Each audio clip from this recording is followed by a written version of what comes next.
اعوذ باللہ من الشیطان الرجیم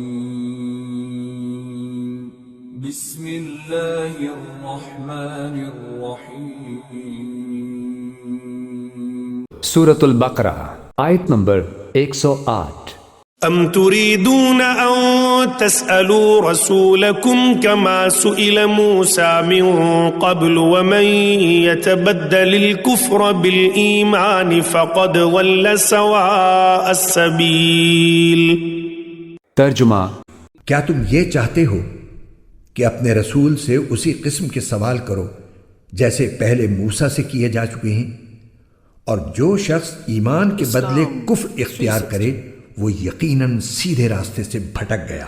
تفسیر: یہ خطاب یہودیوں کو بھی ہے جو آن حضرت صلی اللہ علیہ وسلم پر ایمان لانے کے بجائے طرح طرح کے مطالبے پیش کرتے تھے، اور ساتھ ہی مسلمانوں کو یہ بھی سبق دیا جا رہا ہے کہ جس طرح حضرت موسیٰ علیہ السلام پر ایمان لانے کے باوجود یہودی ان سے نامعقول اور غیر ضروری سوالات اور مطالبے کرتے رہے، تم ایسا نہ کرنا۔ آیت نمبر 109۔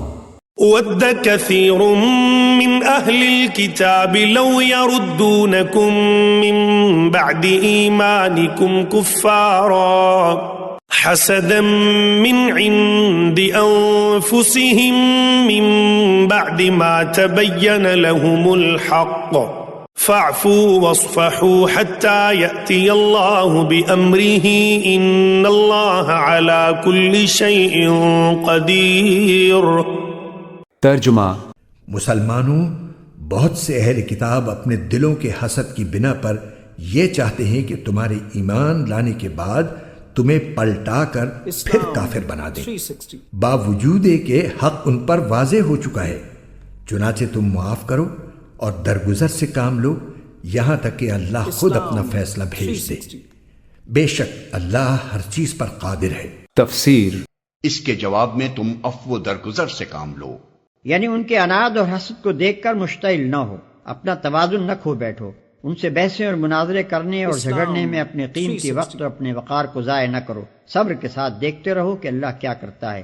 فضولیات میں اپنی قوتیں صرف کرنے کے بجائے خدا کے ذکر اور بھلائی کے کاموں میں انہیں صرف کرو کہ یہ خدا کے ہاں کام آنے والی چیز ہے، نہ کہ وہ۔ آیت نمبر 110۔ وَأَقِيمُوا الصَّلَاةَ وَآتُوا الزَّكَاةَ وَمَا تُقَدِّمُوا لِأَنفُسِكُم مِّنْ خَيْرٍ تَجِدُوهُ عِندَ اللَّهِ إِنَّ اللَّهَ بِمَا تَعْمَلُونَ بَصِيرٌ۔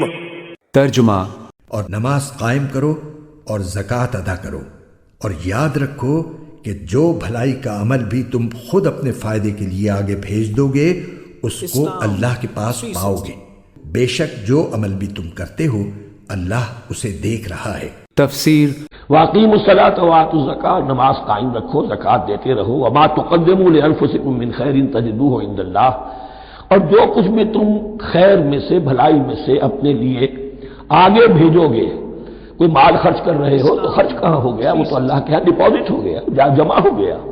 وَمَا تُقَدِّمُوا لِأَنفُسِكُم مِّن خَيْرٍ تَجِدُوهُ عِندَ اللَّهِ، اسے اللہ کے پاس پاؤ گے۔ إِنَّ اللَّهَ بِمَا تَعْمَلُونَ بَصِيرٌ، یقیناً جو کچھ تم کر رہے ہو اللہ اسے دیکھ رہا ہے۔ آیت نمبر 111۔ وَقَالُوا لَن يَدْخُلَ الْجَنَّةَ إِلَّا مَن كَانَ هُودًا أَوْ نَصَارَىٰ تِلْكَ أَمَانِيُّهُمْ قُلْ هَاتُوا بُرْهَانَكُمْ إِن كُنتُمْ صَادِقِينَ۔ ترجمہ: اور یہ یعنی یہودی اور عیسائی کہتے ہیں کہ جنت میں سوائے یہودیوں یا عیسائیوں کے کوئی بھی ہرگز داخل نہیں ہوگا، یہ محض ان کی آرزوئیں ہیں۔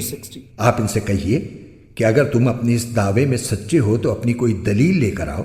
تفسیر: وَقَالُوا لَن يَدْخُلَ الْجَنَّةَ إِلَّا مَن كَانَ هُودًا أَوْ نَصَارَىٰ۔ اب دیکھیے، جب یہ نئی امت اب تشکیل پا رہی ہے تو یہودی اور نصرانی جو ایک دوسرے کے دشمن تھے مسلمانوں کے مقابلے میں جمع ہو گئے۔ انہوں نے کہنا یہ شروع کیا، وَقَالُوا لَن يَدْخُلَ الْجَنَّةَ، ہرگز نہیں داخل ہوگا جنت میں، إِلَّا مَن كَانَ هُودًا أَوْ نَصَارَىٰ، سوائے اس کے جو یا تو یہودی ہو یا نصرانی ہو۔ ایک کامن اینمی جب آ جاتا ہے تو پھر یہ ہے کہ وہ لوگ جن کے اپنے اندر بڑی کنٹرڈکشنز ہیں وہ پھر ایک متحدہ بحث بناتے ہیں۔ وقالوا لن يدخل الجنة الا من كان هودا او نصارى تلك امانيهم، یہ لفظ دوبارہ آ گیا، یہ ان کی خواہشات ہیں، من گھڑت خیالات ہیں، ان کی وشفل تھنکنگ ہے۔ قل ہاتوا برہانکم ان کنتم صادقین، کہو ان سے لاؤ کوئی دلیل اگر تم سچے ہو، دلیل کتاب سے لاؤ، کہیں تورات میں لکھا ہے، کہیں یہ انجیل میں لکھا ہے، جو تورات اور جو انجیل تمہارے پاس ہے اسی میں سے دکھا دو کہ یہ لکھا ہوا ہو، کہیں لکھا ہوا نہیں۔ آیت نمبر 112۔ بلى من أسلم وجهه لله وهو محسن فله أجره عند ربه ولا خوف عليهم ولا هم يحزنون۔ ترجمہ، کیوں نہیں؟ قاعدہ یہ ہے کہ جو شخص بھی اپنا رخ اللہ کے آگے جھکا دے اور وہ نیک عمل کرنے والا ہو، اسے اپنا اجر اپنے پروردگار کے پاس ملے گا، اور ایسے لوگوں کو نہ کوئی خوف ہوگا اور نہ وہ غمگین ہوں گے۔ تفسیر۔ اب یہاں پر وہ یونیورسل ٹروتھ آ رہا ہے، بلا من اسلم وجہہ للہ وہو محسن، کیوں نہیں؟ ہر وہ شخص کے جو اپنا چہرہ اللہ کے سامنے جھکا دے اور وہ محسن ہو، اس کا رویہ صدق پر، سچائی پر، حسن کردار پر مبنی ہو، سر کا جھکانا منافقانہ نہ ہو، جزوی نہ ہو کہ کچھ مانا کچھ نہیں مانا۔ بلا من اسلم وجہہ للہ وہو محسن فلہ اجرہ عند ربہ، تو اس کے لیے اس کا اجر محفوظ ہے اس کے رب کے پاس، فلا خوف علیہم ولا هم یحزنون، نہ ان پر کوئی خوف ہوگا اور نہ ہی وہ حزن سے دوچار ہوں گے۔